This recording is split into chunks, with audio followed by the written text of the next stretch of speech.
обяда в Москва, ние сме на твърдо убедени, че тази спогодба трябва да се реновира тотално, от А до Я.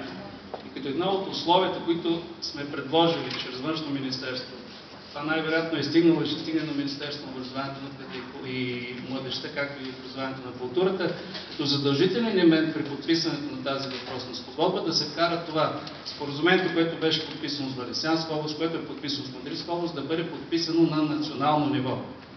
Това съм почти сигурен, че ще го договорим. Въпрос е, че в Испания образованието е в компетенциите на автономните области. Даже и на национално ниво да се договорим, национално ниво не може да задължи автономните области да прилагат това, което е договорено на национално ниво. Това е големи проблем в Испания.